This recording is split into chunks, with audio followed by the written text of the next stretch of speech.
Mahindra & Mahindra Limited, Sri Shekhar Vishwanathan, Chairman, EV Committee FICCI, and Vice Chairman and Whole-Time Director, Toyota Kirloskar Motors Private Limited, Dilip Shenoy, Secretary General, FICCI Delhi, Gaurav Gupta, Principal Secretary, Government of Karnataka, Gunjan Krishna, Commissioner Industries, Government of Karnataka, distinguished guests, ladies and gentlemen.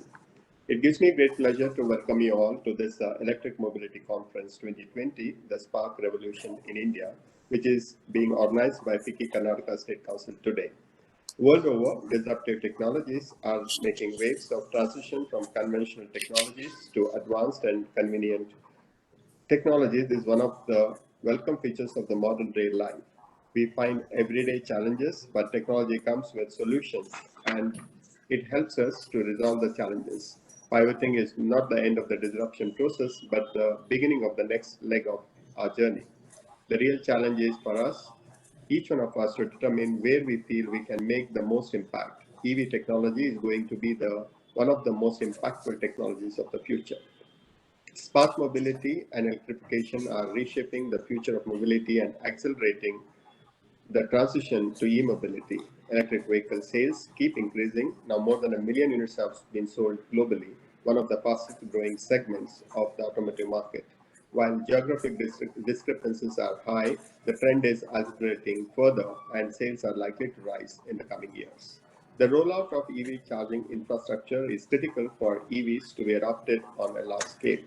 New infrastructure development, especially charging points, is essential to keep addressing customers' range anxiety and other further bolster the uptake of EVs. Consequently, the deployment of charging infrastructure coupled to EV penetration are creating new market opportunities and attracting new players.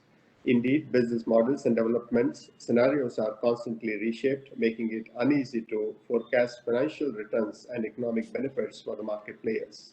We see series of schemes by the governments which help the transition from high cost of transport to cheaper mode of transport. This is certainly need of the hour. The usage of ICT and fossil fuels are not long-term source of energy. We have to accept and adopt economic and environment-friendly versions of the transport system. I take this opportunity to congratulate Sri Nitin Gadkari ji for setting the vision for this transition through policy support. We are organizing this virtual conclave to set the future agenda for the e-mobility and discuss the issues and challenges which the sector is facing. We hope the deliberations would give critical inputs and suggestions. I would like to welcome Sri Nitin Gadkari ji for inaugurating this conference. As the demand and investments in the electric vehicle sector are severely hit due to disruptions caused by COVID-19, FICCI has suggested to the government a series of measures to ensure continuity of EV growth roadmap and achievement of targets as envisioned by the government of India for the sector for the next 1 decade. These suggestions have been submitted to NITI Aayog, Department of Heavy Industry, Ministry of Road Transport and Highways, and also the other relevant authorities to the government from time to time. FICCI apprehends adverse impact on the introduction of this green technology in the EV sector due to the factors such as reduction in the demand for the automobiles, higher risk aversion among customers towards new technology, disruption in supply chain, and uncertainty in oil prices due to COVID-19. There is also likelihood of reduction in demand for shared mobility, leading to reduced demand for E3W and postponement of investment in EV technology by local component makers. Despite these short-term setbacks, FICCI strongly feels that India must continue to encourage EVs along with all other electrified vehicle technologies such as plug-in hybrid electric vehicles, strong hybrid electric vehicles, and fuel cell electric vehicles, and electrification of the transport sector due to long-term vision of our nation towards electric mobility to lessen air pollution, achieve fuel security, and technology leadership in the sector. Some of the FICCI's key recommendations submitted to the government are continuation of FAME2 scheme for 2 more years to 2025, along with short-term booster incentive under FAME2 for 12 months to enhance the demand. This should be done within the overall existing budget allocation of 10,000 crore for the FAME2. This booster incentive will help create demand for EVs in short run and continue momentum. Also extend subsidy support for E2W and E3W with swappable battery to encourage EV ecosystem creation. Karnataka state is one of the first mover in adopting the EV technology and bring out the policy in the year 2017. Government of Karnataka is planning to set up an EV cluster for companies who want to invest in this segment. In the recent state budget announcement, Government of Karnataka has announced 100 million support would be allocated to support an electric vehicle and energy storage manufacturing cluster in the state. With this, Karnataka has become the first state to have an electric vehicle and energy storage policy in the country. The proposed plan will be set up under the fifth stage of Karnataka Industrial Area Development Board Industrial Area in Harohalli in Ramnagar Taluk. This is a significant step towards e-mobility revolution in the state. Under the leadership of Sri Jagdish Chatterjee, Minister of Large and Medium Industry, Government of Karnataka, Sri Gaurav Gupta, Principal Secretary, Government of Karnataka, Ms. Gunjan Krishna, Industry Commissioner, Government of Karnataka, there are several key policy changes are brought in the industrial development of Karnataka. In the EV segment, the initiative is to set up an industrial cluster is one of the key development in this sector. I would like to take this opportunity to congratulate the Industry Department and Karnataka Udyoga Mitra for taking this significant step. I welcome Sri Dr. Pavan Kumar Goenka, MD of Mahindra & Mahindra, Sri Shekhar Vishwanathan, Chairman EV Committee FICCI, and also Vice Chairman of Full-Time Director, Toyota Kirloskar Motor Private Limited. I will be welcoming Sri Gaurav Gupta, Principal Secretary, Government of Karnataka, Sri Dilip Shanai, Secretary General FICCI, Srimati Gunjan Krishna, Industry Commissioner, Government of Karnataka to this conference. Post inaugural session, we have the business session, which will be discussing the EV investment opportunities in Karnataka. I would like to welcome you all once again to the Electric Mobility Virtual Conference. And may I now kindly request Dr. Pavan Goenka, MD and CEO of M&M Limited, to do the special address, please. Over to you, Dr. Goenka. Thank you, Ullas. Can you hear me? Yes. Okay. Namaskar, sir. Honorable Mr. Nitin Gadkari, Minister of Road Transport and Highways and Micro, Small and Medium Sectors. Mr. Ullas Kamath, Chairman of FICCI Karnataka State Council. Mr. Dilip Chinoy, Director General of FICCI. Shekhar, stalwarts of electric vehicle movement in India. Many of them are present here. Good morning. It's my honor to be participating in this very special conference that we have here today. As was mentioned by Ullas, Karnataka state had taken a lead in electric vehicles very early. In fact, it was the first state to announce, as you said, the state EV policy in 2017, with a target to attract about 31,000 crore of investment and employ 56,000 people. A lot of special incentives given, with very ambitious electrification targets for two-wheelers, three-wheelers, four-wheelers, buses, with as much as 100% penetration by 2030 in some segments. So it was a very progressive and very aggressive policy that Karnataka had announced. Karnataka today has the highest number of electric vehicles, four-wheeler in India, I think about 2,600, of which 1,000 are running in fleet application. BMTC has added 500 e-buses to its fleet under FAME 2, and Karnataka has provided 100 crore grant to it. The Bangalore Electricity Supply Company has recently set up 126 charging stations and is looking at expanding the network rapidly with the help of city government. 85 of the total 625 EV startups are registered in Karnataka. And some big names such as Ola Electric, Lithium, Yulu, Sun Mobility, Ather, and of course Mahindra Electric are based out of Bangalore. So clearly Karnataka can claim to be the EV capital of India. Let me just talk a little bit about Mahindra Electric. As I said, Mahindra Electric has Bangalore as its home, Bangalore I should say. Our corporate office is here, R&D center will be coming up, innovation center is here, plant manufacturing is here. We're making Trio three-wheeler, India's first lithium-ion three-wheeler. All the electric vehicle components, including battery pack, chargers, drivetrains, are manufactured in a plant in Bengaluru. And it is through Make in India and Atmanirbhar Bharat initiative that we have taken. In our various activities that we have in the state, we employ about 1,000 people, and we have many more finding employment, suppliers also. We have committed investment of about 500 crores in Global Development Center that will be coming up near the airport with a land of 15 acres that has already been allocated by the state to us. Work will begin very soon, and this will be one of its kind R&D center dedicated to EV technology, able with the best in the world. And we have 400 R&D engineers that are working day and night to make electric vehicles happen. So let me talk about other opportunities that I see in Karnataka. Karnataka contributes obviously 6.8% of India's three-wheelers, about 6.6% of passenger vehicles, and 6.2% of two-wheelers. And therefore, Karnataka has the potential of becoming first state to cross 1 million electric vehicles in India. And with aggressive policy, with progressive steps, it can be done, I believe, by 2030. There's also a metro rail corridor that is coming up, which will add to demand for first and last mile connectivity, as well as taxi fleet operations. So other key cities such as Mysore, Mangalore, Hubli can also play a key role in making electric vehicles happen.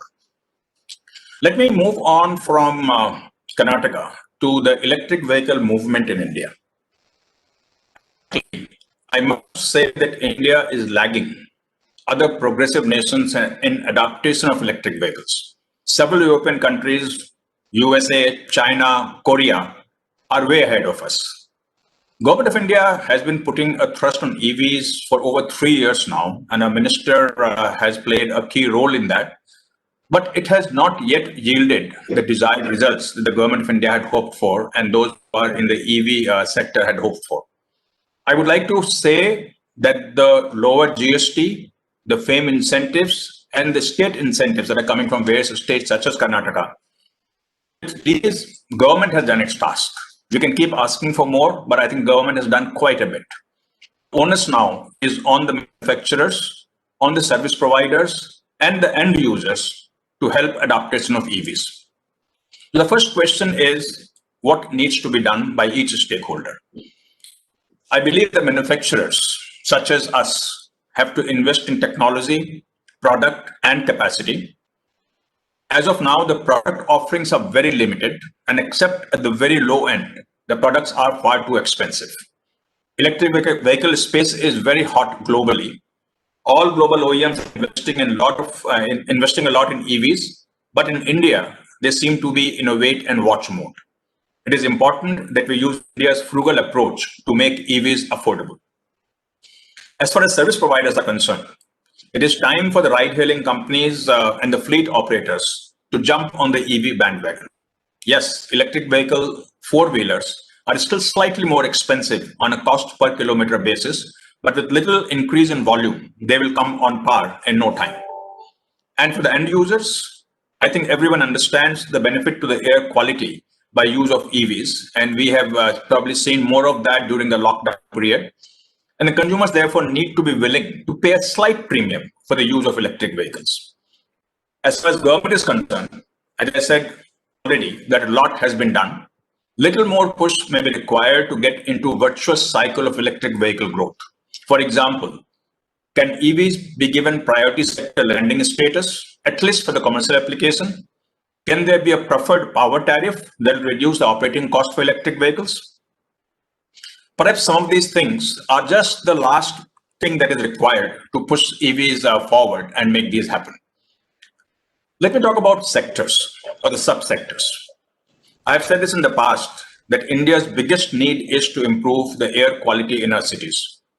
For this, large-scale adaptation of EVs in shared mobility and last-mile connectivity is what India needs. Fortunately, the sector that is perhaps most primed for EV explosion is the three-wheeler people and load carrier. This segment has three things going for itself. Number one, many startups as well as organized players have already launched products in the segment. Number two, the service providers' financials work out. As per our calculation, an operator will earn about 60,000 rupees more per year using electric vehicle than using ICE engine vehicles. And number three, no expensive charging infrastructure is required, and even a swappable battery solution is also being experimented with. The sector that is poised to take off in personal mobility space is the two-wheeler. Again, many products available, mostly by startups. Major players are just getting into the game. There's a lot of interest in buses. Karnataka leads the way with 500 bus fleet. Many state corporations are moving to OPEX model, and appears to me that saving significantly in addition to the environmental benefit. In the segment where the jury is still out is cars and SUVs. As I said earlier, for shared mobility services where a car is driven about 150 kilometers a day, we are almost at break even. But for personal ownership, where driving maybe only about 50, 70 kilometers a day on an average, financial equation doesn't quite work out yet. And there are many who may be willing to spend more for a clean mobility solution. I believe that India has a huge opportunity to become the world leader in shared mobility and last mile applications of electric vehicles, and become a supplier of technology and products to the world in this space. For this to happen, it is a must that businesses invest in technology development. India must have its own IPR. Electric vehicles can make a huge contribution to Atmanirbhar Bharat. Electric vehicles still have a lot of import content. It is important that we focus on local value addition. I would suggest that we be pragmatic about it. Rather than wishing for a plant for lithium-ion cell, which is a very high investment, I suggest that we leave that aside for the time being till we have very large enough scale. In the time, we should focus on cell to module to battery conversion. This can be easily done. We should focus on getting motors, transmission fully manufactured in India. This can be easily done. We need to focus on power electronics localization. This can be done, but will require efforts, as India, by and large, is not very cost competitive in this sector. And I think thus 60 to 70% value addition of electric vehicles can happen in India, even without the cells being manufactured in India. As far as my company Mahindra is concerned, we are fully committed to electric vehicles. We have been for 10 years since the time we participated with Reva Electric Vehicle Company. We have already launched 5 products, latest being just last week. 2 more will be launched this year. We have invested over 1,000 crores, have committed another 500. We have 11,500 3 and 4 wheelers plying on Indian roads. Cumulatively, they have covered 250 million kilometers and saved 25,000 tons of CO2. We would like to see more and more companies invest in electric vehicle so that electric vehicle movement can gather momentum. And frankly, I would like to say that EVs are a unique opportunity for India, not just to improve our air quality, not just to reduce crude oil import. Both of these are very important to Honorable Minister, but also to be a leader in the shared mobility and last mile connectivity space globally. And lastly, the transition to a clean and efficient mobility ecosystem in India will not be possible without the partnership of sub-national governments. A comprehensive partnership in city, state, and central government, along with private sector and the civil society, is a must. And I do hope that progressive states like Karnataka and cities like Bangalore will lead the way in making this transformation happen. Thank you very much for giving me this opportunity to express my views about electric vehicle. I feel very passionate about it, and I think that we're just about there. And with a little bit push, we should be seeing electric vehicles ramp up in India very rapidly. Thank you again. Thank you, sir. Dr. Goenka, you have put all the thoughts together and very passionate address. Now, may I request our Honorable Minister, Sri Nitin Gadkari, to do the inaugural address, sir.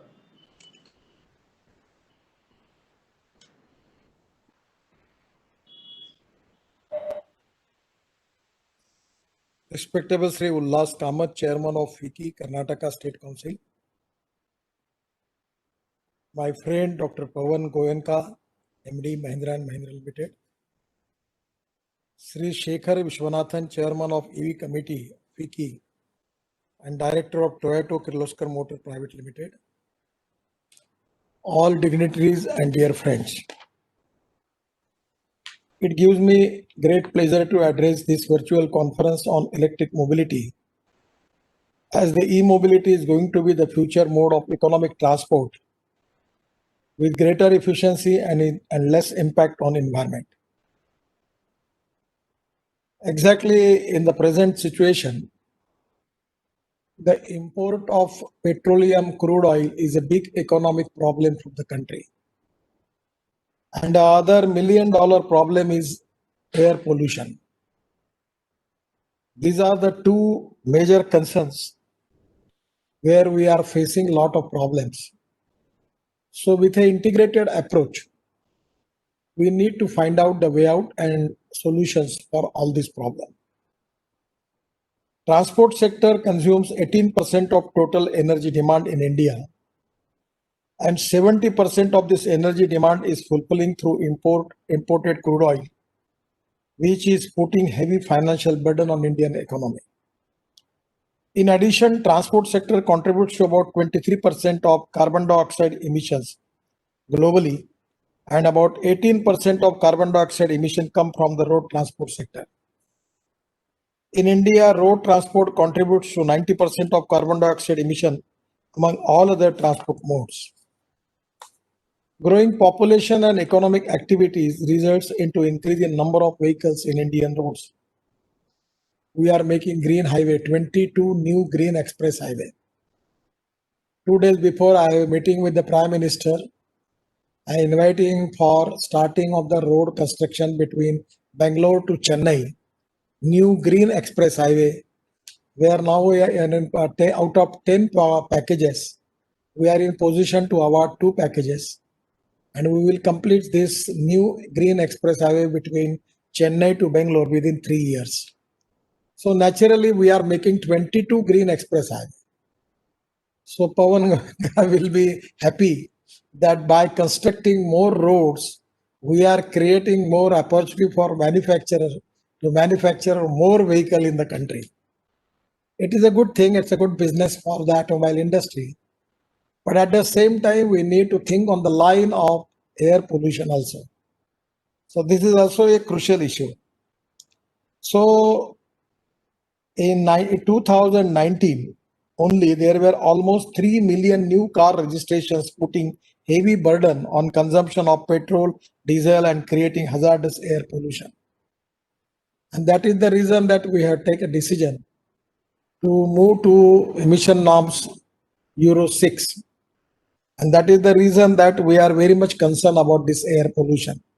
You know what are the consequences we are facing because of air pollution in Delhi also. There are a lot of reasons. And the Honorable Chief Justice of India, Supreme Court, has invited me. And after Diwali, 2 hours meeting already is there. And I am giving 1 hour presentation to Honorable Chief Justice of India and other justices that how we can reduce the air pollution. So electric vehicle is one of the important approach related with the subject. But we need to think with an integrated approach. And as per the Paris Climate Agreement, India pledged for reducing emission by 30 to 35% by 2030. It is important to look for efficient and alternative mode of energy for the future. India is a power surplus nation, and so e-mobility is an effective solution to develop cost-effective, pollution-free, import substitute, and sustainable transportation system. Adoption of e-vehicles and its benefits have been widely accepted all over the world.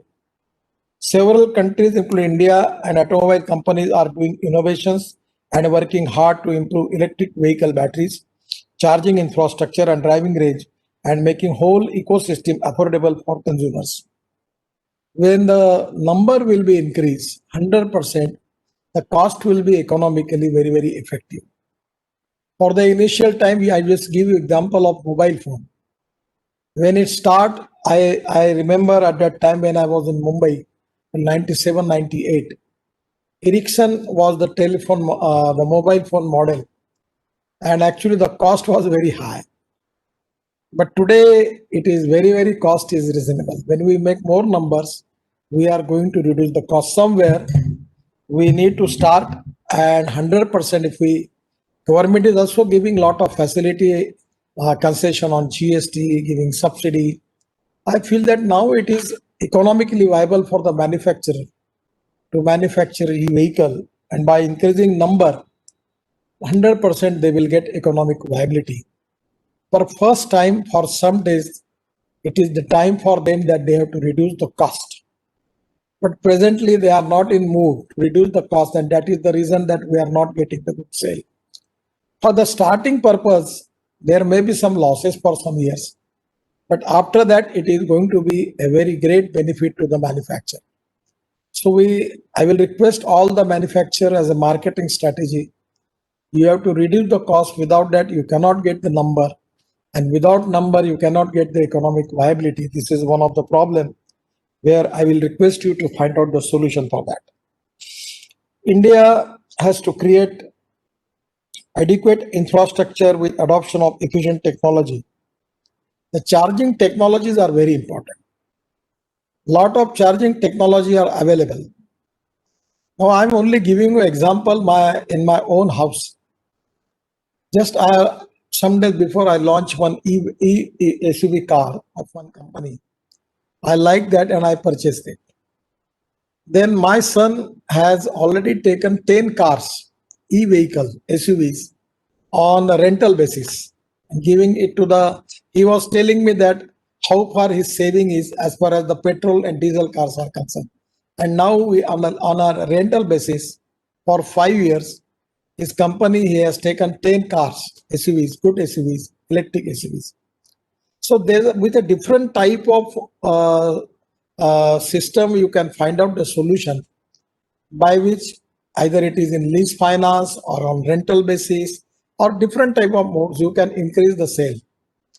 We need to have some good approach for that, marketing approach for that. And when you get the number, 100% it is going to reduce the cost.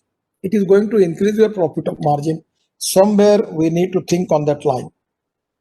We have to create skilled manpower to handle the new technology and industry. We have to try to make more research to reduce the production cost. And the objectives of the government policy are to promote and support EV industry. India has an opportunity to take a leadership role in the electrification of mainly small vehicles, two-wheelers and three-wheelers, which can not only meet domestic demand, but can also give opportunity in the global market. Presently, our two-wheeler industry and one of the automobile industry has actually already their previous record. Already they have more than that, and their export is increased. Two major manufacturer in India, they have more than 50% of their 50% of the production they are making export for that. So the way in which if you are making a good quality of vehicle, e-vehicle, 100% there is a huge potential for export. It is going to create more jobs. For that reason, you need to maintain good quality. At the same time, the economic viability. And I'm confident that India is going to become a #1 manufacturing hub of electric vehicles. Either it is four-wheeler, either it is two-wheeler, either it is three-wheeler, or either it is electric buses or even for electric trucks. And now I am already requesting the machine manufacturer, construction equipment manufacturers, that how we can convert your equipment on either in LNG, CNG, or in place of diesel, if you try to convert it on electric, that is already the innovation in that field is going on. So the future is very bright. And India has the potential to become one of the largest electric vehicle EV market in the world as the government continues to push for EV adoptions. Battery and charging infrastructure is very important. One challenge for wide usage of EV technology is an affordability of batteries with efficient technology. Battery cost, which are the single largest driver of TCO, total cost of ownership for EVs, have shown enormous technological and advancement in recent years in both improving battery performance and reducing the cost. According to a report by the NITI Aayog, India needs minimum of 10 gigawatt hours of sales by 2022, which would need to be expanded to about 50 gigawatt hours by 2025. Therefore, manufacturing these cells in India need to be encouraged. I will request the big manufacturer like Pawan Goenka and big industry, Indian automobile industry and giants people, that please think about it for making of e-battery in the country. It is really one of the important sector, but a lot of research is going on this field, by which we need to plan the policy, import substitute, cost effective, pollution free and indigenous. It is a difficult task, but I don't feel it is an impossible task. First of all, in the world competition, every time our Indian manufacturers are latecomers. And that is one of the reasons we are facing the problem. The self-confidence and positivity, I know that they have got the potential, but somewhere they have to take the risk and now to make a ambition to become a number one manufacturer in the world. And they have got the capability and potential. The skilled manpower is available and raw material also we can make available in the country. But I am confident that government is ready to support all types of supporting you, by which we want to make India as number one manufacturing hub in the world. Our industries are working on development of high capacity and long life lithium ion batteries. The Indian power system has drastically grown in size and capacity in the last 10 years. The country is capable of supporting large scale shift to EVs. We are power surplus. We have got a lot of power now. We are making green power, wind power, hydropower, then cogeneration, green power, everything we are moving very fast. And the solar power and hydropower is very important. We are working on wind power. Power rates are reducing. So in a situation, it is 100% win-win situation for the industry. Government is promoting the use of renewable energy sources to generate electricity and thereby to charge electric vehicles. We have to develop an ecosystem of fast charging, of swapping of batteries. Different type of innovations are now available. I am very much open about it to allow everybody go into the details to find out whatever the technology he have. On the basis of that he want to get it. Market will decide which is the good technology. So there is already a qualitative competition. On the basis of that, I am confident that Indian manufacturer can offer a good solution to the people of the country. The government has also granted exemption to the battery operated transport vehicles. We are world largest two-wheeler manufacturer. Bajaj, Hero and TVS are manufacturing now electric two-wheelers on large scale. There have been a 130% rise on sales of two-wheeler EVs over the past 2 years. Recently, I launched Bajaj Chetak e-scooter and MG Morris Garage motor car. And also in Bangalore, I launched this TVS e-bike e-scooter. And I have driven even a hydrogen fuel car of Kirloskar Motors in Delhi. So I visited also Sweden recently in February, where I saw electric road technology, e-highway. We are also trying to make on Delhi-Mumbai Express Highway, e-highway, where we can take our buses and trucks, e-trucks on highway. We are now making research and study of different systems. And now we are in position to start a pilot project on that.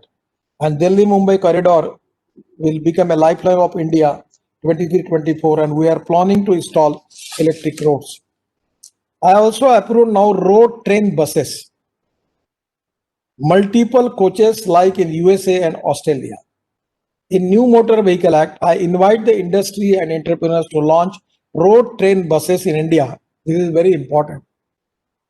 Pawanji, I will request you, this can be a good field for urban transport for big cities. 100% this is very, very good field. And electric as a fuel is available and pollution is a big concern. So mass rapid transport on electricity is the most important solution for the country, where I will request you to how we can make some solution for that. It is economically viable. And I will request you, this can be a field where it is economically viable and it will support your business model. And therefore, I will request you to invite industry, particularly for this. Ministry of Road Transport and Highways has amended the Motor Vehicle Act and Central Motor Vehicle Rules to bring electric two-wheeler, e-rickshaw and e-cart under the ambit of Motor Vehicle Act. Further, this ministry has also exempted transport vehicle of the category of e-cart, e-rickshaw from the requirement of permit. All the regulation for manufacturing of electric vehicle are also in the place. Ministry has notified for retrofitment of hybrid electric system or electric kit to vehicles and has specified the type approval procedure of electric hybrid vehicles. Indian cars are now fitted with hybrid dual technology. This is also a great field where the huge potential is available. The Pawanji, after before Diwali, I am going to launch a tractor, Mahindra tractor, 15-year-old, running on bio CNG. We are already, the PESO has sanctioned a pilot project, and we are making 50 tractors on that. And on Diwali, I am going to launch that in Nagpur. Your tractor, तो 15-year-olds. Sir Nagpur factory में बनाते हैं वो tractor, आपका IPR रहेगा, हमारी manufacturing रहेगी। पर आप डीजल बनाते हैं, मैं उसको बायो नहीं, सीएनजी आप पर लॉन्च बनाएंगे ना, करूँ। आपके डिजाइन पे हम बनाएंगे। तो आप बनाइए, और मैं अभी कम से कम विदर्भ में पूरे ट्रैक्टर को बायो सीएनजी पर कन्वर्ट कर रहा हूं, और अभी 18 टन बायो सीएनजी मैं खुद तैयार करता हूं, और मैं अभी आने वाले 3 महीने में 60 ton bio CNG per day तैयार करके पूरे ट्रैक्टर को बायो सीएनजी पर, और नागपुर के बसेस को 80 बसेस को कन्वर्ट किया, आप 400 बसेस को 2 महीने में करूंगा। अब ये देखने के लिए आइए। मैं आने वाला था, वो लॉकडाउन हो गया, लॉकडाउन में आपके नहीं तो मैं आने वाला तो जाएंगे। और अभी एलएनजी का भी जनवरी में नागपुर में लॉन्च कर रहा हूँ। ये बैद्यनाथ करके कंपनी, उनको मैंने प्रोजेक्ट दिया है, वो डीजल बसेस और डीजल ट्रक को एलएनजी पर कन्वर्ट कर रहे हैं, और एलएनजी स्टेशन भी शुरू कर रहे हैं। देखो ये बहुत कॉस्ट है, अभी एक ट्रक को 12 लाख रुपए लग रहे हैं एलएनजी पे कन्वर्ट करने की, और ये कॉस्ट 2 साल में वसूल होगी। ये सीएनजी के यहाँ मेघे साहब के हमारे इंजीनियरिंग कॉलेज है, स्कूल्स है, उनकी 40 बसेस कन्वर्ट हो गई। अब मैं आपको डायरेक्टली बोल नहीं सकता, ये बस ट्रांसपोर्ट जो पब्लिक ट्रांसपोर्ट है, इसमें 2 प्रकार की चोरी है। एक डीजल चोरते हैं, तो गैस नहीं चोरी कर सकते, तो इकोनॉमिक वायबिलिटी बहुत अच्छी है। और दूसरी बात, एक सिस्टम आप तुरंत बनाओ। मैं अभी ये ला रहा हूं मैंडेटरी सिस्टम इन बस, कि भाई आपको टिकट का होना ही नहीं, ड्राइवर के बाजू में ऐसी सिस्टम होगी, कार्ड दिखाओ, 1 नेशन 1 कार्ड, आप कार्ड दिखाओ, अंदर जाओ, उतर समय कार्ड दिखाओ, उतर जाओ, और कार्ड आपको पांठेले पे मिलेगा, टिकट बंद। ये 2 प्रॉब्लम्स जो है, डीजल की चोरी और कंडक्टर में करते हुए टिकट की चोरी, ने पूरे अर्बन ट्रांसपोर्ट को सत्यानाश कर दिया है। और मैं ये 2 रिफॉर्म आने वाले महीने में बिल्कुल कर रहा हूं। और बस कोड में मैं बिल्कुल सुनने वाला नहीं हूं, दिव्यांगों के लिए भी सुविधा करने के लिए बस भी ऐसी तैयार कर रहा हूं कि यही लेनी पड़ेगी आपको।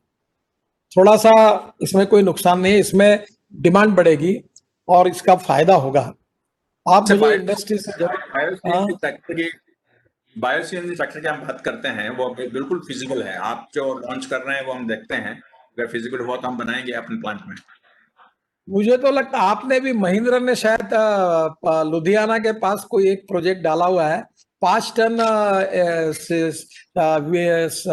राइस स्ट्रॉ से 1 टन कुछ बायो सीएनजी तैयार करने का शायद डाला है, कुछ तो भी मैंने सुना। वो लेकिन अभी टेक ऑफ नहीं सर, अभी हमको लैंड नहीं मिली। हाँ, हमने डाला हुआ है, तो मैंने भी ये एक्सपेरिमेंट किया है, पूना में ये प्रूवन हुआ है। तो ये परलीज का, अभी ये जो नारायणगढ़ में जो फैक्ट्री है, वो शुगर फैक्ट्री, वो 2 लाख टन परली उन्होंने बॉयलर में डाला और बिजली तैयार की। तो ये पूरी परली अगर ये बॉयलर को सुधार करके अगर जाएगी, तो परली का प्रॉब्लम छूटेगा, तो दिल्ली का पोल्यूशन कम होगा। और परली बेस आपके बेलर और रेकर आपने दिए, तो अभी वो पॉलिसी बनाने के लिए सोच रहे, ताकि हम राइस स्ट्रॉ के पूरे बंडल्स बनाएंगे, और ये बहुत बड़े प्रमाण पर होने वाला है देश में। आप इसमें जाइए, बेकर और इसके बेलर और रेकर में, और ये आने वाले इसमें बहुत बड़ा रोजगार देगा, और इससे एक तो एनर्जी बनेगी या बायो सीएनजी बनेगा। तो ये this is to be a future, इसमें आपका बहुत बड़ा पोटेंशियल है, आप जरूर इसमें देखिए। और एलएनजी का तो मैं तो बुलडोज कर रहा हूं, पर मैं, आप नाराज मत होना, मैं आपको तकलीफ नहीं दे रहा हूं। मैं आपके जो 12 साल पुराने डीजल के व्हीकल है, मैं डीजल पेट्रोल को बंद करना चाहता हूं, इंपोर्ट को।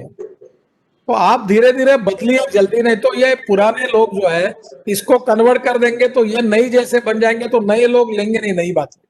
अब नई बातों को, LNG based truck, LNG based construction equipment machinery, और इलेक्ट्रिक बेस, और मिथेनॉल बेस, और सीएनजी बेस, डीजल को छोड़कर कुछ भी लाओ, तो ये import substitute, cost effective, pollution free और इंडिजिनस होगा।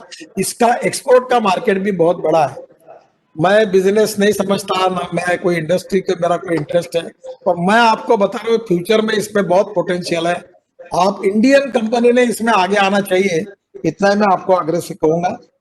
The GST on EVs is reduced to 5% from the current rate of 12%. Government has extended an additional income tax reduction of rupees 1.5 lakh on interest paid on loans to the buyers of electric vehicles to buy EVs. The government-backed Energy Efficiency System Limited (EESL) has also issued tenders for 20,000 EVs to be developed across the country for government use. The center intends to have an EV sales penetration of 30% for private cars, 70% for commercial cars, and 40% for buses, and 80% for two-wheelers and three-wheelers. ये 2030 वाली बात मेरे को मान्य नहीं है. मैं market को जानता हूं. गली में कोई पकोड़ा बनाने वाला भी क्वालिटी का बनाते हैं तो बड़े बड़े लोग गाड़ी से उतरकर लाइन लगा के खाते हैं. तो एक बार अगर बेनिफिट मिलेगा तो मार्केट में किसी को कहने की आवश्यकता नहीं है. ये 2030 की बात ही नहीं है. शायद 2025 ऐसे जैसे कपास के गंजी को आग लगती वैसे डिमांड बढ़ेगी. आप दे नहीं पाओगे, इसकी वेटिंग लिस्ट होगी. इतना इसमें सेल होगा और एक्सपोर्ट भी बढ़ेगा और इंडिया में भी इसको फायदा मिलेगा. इसलिए 30 वाली बात जो हमारे गवर्नमेंट में कुछ लोग करते हैं, ये वाला बात छोड़ दो. सर, जैसे हिंदी में मैंने बताया, हिंदी में कहते हैं आपकी मुंह में शक्कर. सर आपके मैंने मेरे घर का उदाहरण बताया. मेरे लड़के ने मुझे बिना पूछे और उसने खुद होकर 10 SUV e vehicle rental basis पर ले लिया और आ गई मेरे पास. अब चल रही है. मेरे घर पर 2 है और उसने मुझे समझाया कि मैं एक मैनेजर को पेट्रोल कार जो दे रहा था उसका मेरा खर्चा 72,000 रुपए था. इसके कारण अब ये 40-45 हजार का इंस्टॉलमेंट देकर भी मैं 55,000 रुपए तो 20,000 रुपए महीने के बचाऊंगा और हमारे लोगों को कंफर्ट्स मिलेगा, अच्छी गाड़ी मिलेगी और घर में भी चार्जिंग होगा, ऑफिस में भी चार्जर लगाया और धीरे धीरे ये फैलने वाला है. अब ये ओला उबर की टैक्सी को अगर आप देंगे अच्छा तो ये भी आएगा. थोड़ा चार्जिंग की टेक्नोलॉजी वगैरह को आपको आगे आना पड़ेगा, कुछ लोगों को कंफर्ट देने पड़ेंगे. तो मुझे नहीं लगता इसमें कोई कठिनाई है. जब मेरे घर में मेरे बिना पूछे मेरे लड़के ने 10 कार खरीदी की, मैं एक ही खरीदी की थी. इसका मतलब this is a choice of the common people. उसको ना कोई किसी से लेना देना है ना कुछ नहीं. वो पॉलिटिक्स में भी नहीं है ना मेरा कोई उसको मैंने सपोर्ट पहले कोई ये करो ऐसा कहा था. So this is the public psychology. इसको आप समझो और आप समझकर इसको प्लान करो. 100% आपको रिस्पांस मिलेगा. ये जो फेज 2 और फेम इंडिया की स्कीम है, ये गवर्नमेंट में ये फेज 1 फेज 2 वाले बात है ना, ये गोयनका जी ये ब्यूरोक्रेसी और इसको छोड़ दो. तुम्हारे और मैं अगर इनके फेज 1 फेज 2 करता तो अभी 10 किलोमीटर रोड बनाता. मैंने ये बात छोड़ दी तो मैं 30 बना रहा हूं, अगले साल 50 किलोमीटर बनाऊंगा और 15 लाख करोड़ के रोड बनाने की ताकत रखता हूं और बोलता हूँ चेक कर लेना, नहीं हुए तो पैसे की जरूरत नहीं, मैं खड़ा कर लूंगा. अगर ये प्लान बड़ा एम्बिशियस रखा और आप मैन्युफैक्चरर इंडियन मैन्युफैक्चरर ने तय किया तो nothing is impossible. It may be difficult but it is not impossible that you have got all potential to become हम number 1 manufacturer hub in the world. और मेरा विश्वास है कि आप इसके लिए जरूर जाइए. मेरे मुंह में घी शक्कर ही डाल रहे, प्रॉफिट तो आपके जेब में जाएगा. तो घी शक्कर भी मिलेगी तो उतना ही खुशी है, कोई प्रॉब्लम नहीं है. I will be happy that you will get a good business for that. The focus of which is on technology improvement, demand incentive, charging infrastructure, promotion of publicity of EVs. The government is also promoting to deployment of electric vehicles in public transport. is बहुत important है. पूरे state government के undertaking, bus service, band बाजा बच चुका है. All are in losses. 2 कारण, diesel की चोरी और टिकट, ई टिकट को लाना है. 2 बातें की तो बसेस की रिक्वायरमेंट 10 लाख नई बसेस लगेगी और मैं लंदन मॉडल पे वो बस में इन्वेस्टमेंट प्राइवेट लेवल लोकल करेंगे और 200 से 250 किलोमीटर के हिसाब से देंगे. अभी मैंने आपको बताया, ये भी आप लोग जरूर सोचिए कि डीजल की बस बेस की चलती है पर डे उसका 115 रुपीज पर किलोमीटर खर्चा आता है. इथेनॉल के बसेस का हमारा 79 रुपीज पर किलोमीटर आया था और अब जो ई बसेस है वो कर्नाटक वाले को पूछो वो 50 रुपए पर किलोमीटर आया है. कैपिटल कॉस्ट धीरे धीरे कम हो रही है, अभी ज्यादा है और इसलिए आने वाले समय में इलेक्ट्रिक टिकट 30 से 40% कम हो सकते हैं। सब बसेस एयर कंडीशन बन सकती है और दिल्ली टू जयपुर, दिल्ली टू लुधियाना, इस टाइप की डबल डेकर इलेक्ट्रिक बसेस आए, ये मेरा प्रयास है। मैंने इलेक्ट्रिक टू व्हीलर और बायोफ्यूल के ऊपर को परमिट मुक्त करने के बारे में भी एडवाइजरी स्टेट गवर्नमेंट को भेजी है, ताकि मुंबई पुणे में नहीं और छोटे छोटे शहरों में गांवों को जोड़ने के लिए टू व्हीलर ई टैक्सी और बायोफ्यूल की शुरू हो जाएगी तो उससे भी डिमांड बढ़ेगी। तो मुझे लगता है ओवरऑल आई फील दैट इसका फ्यूचर अच्छा है। Electrifying the public buses, cabs, and autos are allowing shared mobility in two-wheelers or last mile connectivity would major initiative towards e-mobility. The state government has already taken a lot of initiative. Many Delhi government EV policy focuses on bringing down emission from the transport sector. The policy aims to bring about rapid adoption of battery electric vehicles with an intended 20%, 25% of all the new vehicle registration by 2023. No e-vehicle registration fees. EV policy portal has been launched for incentivize disbursement to buyers. More than 3,000 electric vehicles are registered within short time period. Kerala EV policy comprises plan to build world-class training and skill center for EV professionals with niche skills for the global EV industry with regards of 2 lakhs two-wheelers, 50,000 three-wheelers, and 1,000 goods carriers and 3,000 buses and 100 ferry boats by 2022.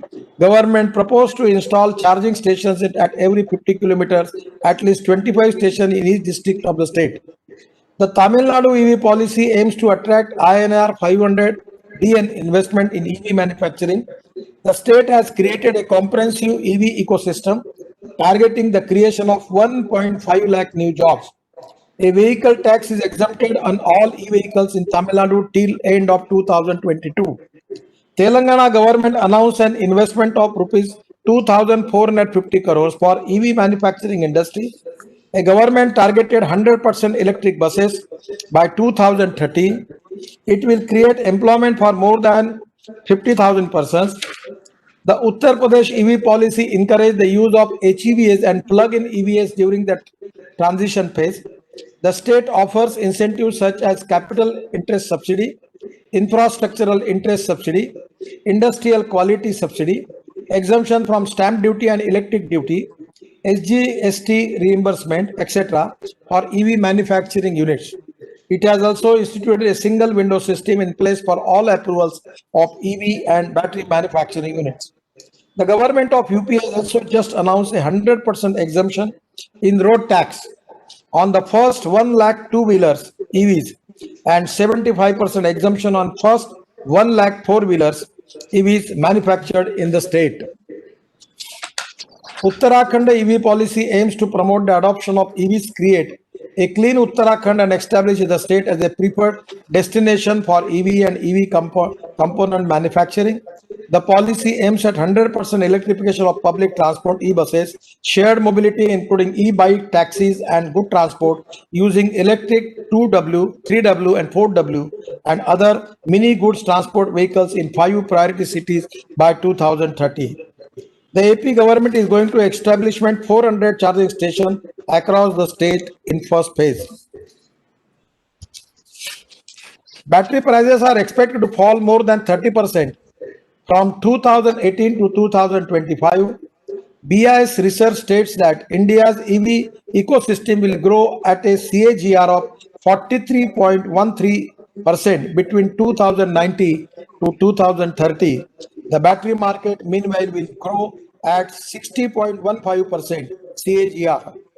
EV makers must decentralize their supply chain, and companies need to focus on procuring raw materials and the production of battery cells locally on a continued basis. Road transportation is currently undergoing a shift. We urge everyone to adopt eco-friendly mobility solutions and hope to see cleaner, more sustainable innovation from the industry as we move towards a greener tomorrow. The regular interaction with the industry and stakeholders is certainly going to help to bring more productive changes in the EV mobility in India. I am hopeful today's deliberation would be helpful to bring more ideas solution to the electric mobility mode of transport system in our country. Today's conference is only related with the e-vehicle. But Pawanji, I will request FICCI to plan a vision policy for coming 25 years for automobile, for alternative fuel and electricity, using of ethanol, methanol, biodiesel, bio-CNG, electric, LNG, at the same time hydrogen fuel cell. Regarding innovation, entrepreneurship, science, technology, research, skill, and successful practices, we name it as knowledge. And conversion of knowledge into wealth is the future for the country. So on this sector, in the interest of the manufacturer, at the same time, in the interest of the country, where we need to be concentrate related to problems with air pollution and carbon dioxide emission is a big problem. For that reason, now we need to make an integrated approach for the future. India free from air pollution. We want to make India as a manufacturing hub, number one hub within 5 years, or automobile manufacturing hub in the world. I know that your demand is one of the important demand is pending with me, that is scrapping policy. Somewhere, please phone me. I will tell you the reason and I will suggest you something where we will find out the way out. Today, the FICCI has taken really an interesting role in this thing. My only request is to FICCI, if you can make an integrated approach for all this thing and concerning all stakeholders, tell me from the government side what type of rules, regulation and support you need. Same time, you check the what are the expectation of the industry. And as far as the PIL is pending in Supreme Court with the Chief Justice of India. After Diwali, already the Chief Justice of India and his colleague, they are already invited me to the Supreme Court. Already I am prepared already a 1 hour presentation related with the automobile industry and pollution. Probably after that, Chief Justice of India will take the decision on the PIL with the air pollution which is related with, which is already in the Supreme Court. The Supreme Court has got big concern about it. The people in Delhi and all over the country, they are very much serious about the pollution. As far as the economy is concerned, the most important industry is the automobile industry of 4,50,000 crore, doing excellent export and creating job opportunity to the people of India. Your contribution in our GDP growth is very, very remarkable and historical. Already industry is changing, making good products, adopting quality approach and vision for global economy. And I am again interested, requesting the Indian manufacturer that as far compare with the other manufacturer, government and particularly I am more interested to support Indian origin manufacturer who can make more investment in it and by using the new innovation and research making the product of international standard which is economically going to give the great benefits at the same time in Indian situation creating more jobs and India free from pollution. So this is really a very important event which is organized by FICCI. I am giving my special thanks to all of you and the stakeholders. And 100% my role is very, very supportive. I am not penalizing you. I am not creating problem for you. Whenever you are facing the problem, come to me. I have one principle, either convince me or convinced by me. You come to me, you tell me whatever the problem which are good, which are justified, I will resolve, I will try to help you and support you to make Indian automobile industry in a global economy a number one manufacturer hub in the world. I am really thankful to FICCI. Thank you very much. Namaskar. Thank you, sir. You had mentioned about the vision of 25 years I am making also. We will work on that collectively and come back to you. On the EV, I have only one request before I hand it over to Ullas and Dilip. If the shared mobility and commercial application of electric vehicle can be considered for priority sector lending, that will help tremendously because financing rates are very high for electric vehicle. And if the lenders... My suggestion to FICCI expert people, please give me one note. This is not in my hand, but I will take it to you as a MSME minister and as a transport minister. I will take it this proposal to finance ministry and I will support that and I will try to get sanctioned for that. But just prepare a justified note and give it to me. I will do it. Thank you, sir. The address was really wonderful and real electrifying, and especially the conversation between you and Dr. Goenka was fascinating for business industry. And now may I request Mr. Shekhar Vishwanathan, Chairman, EV Committee, FICCI, Vice Chairman and Whole-Time Director of Toyota Kirloskar Motor Private Limited, to do the formal vote of thanks along with his concluding remarks. Over to you, Mr. Shekhar Vishwanathan. Yeah, thank you, Ullas. Shri Nitin Gadkari, Honorable Minister of Road Transport and Highways and Minister of Micro, Small and Medium Enterprises, Government of India, Dr. Pavan Goenka, Managing Director, Mahindra & Mahindra, and all my other friends in the industry, Chetan, Mahesh Babu, and Mr. Kamath, of course. Thank you all for having come today together and to listen to the wonderful words of the Honorable Minister, Nitin Gadkari ji. Of course, we have heard him many, many times before, and this is just one more reiteration of the encouragement that his words always give us. Thank you, Honorable Minister. I'd just like to make a couple of remarks before I conclude. One is, of course, that we have come a long way since, with many discussions and iterations, since the introduction of the National Electric Mobility Mission Plan in 2011. The advent of GST and the subsequent reduction in tax for EVs alone down to 5% means that the government has given us all the encouragement. I think industry and the public will have to step up and say that we want to reduce pollution, we will go electric to the maximum extent that is possible and feasible. There are a few challenges that I'd like to highlight, sir. First of all, the shift towards electrification cannot be achieved without creating a vibrant manufacturing ecosystem for EV parts in the country. This is a challenge that would require collaboration between industry, government, the various state governments, and also conducive policies that facilitate investment viability for local manufacturing. The second important point is over-dependence on import of strategic raw materials like lithium, nickel, and cobalt also need to be addressed so as to achieve true self-reliance. We should never forget that. It is also critical to develop new skills and competencies required for electrified vehicles, as also to have a sustainable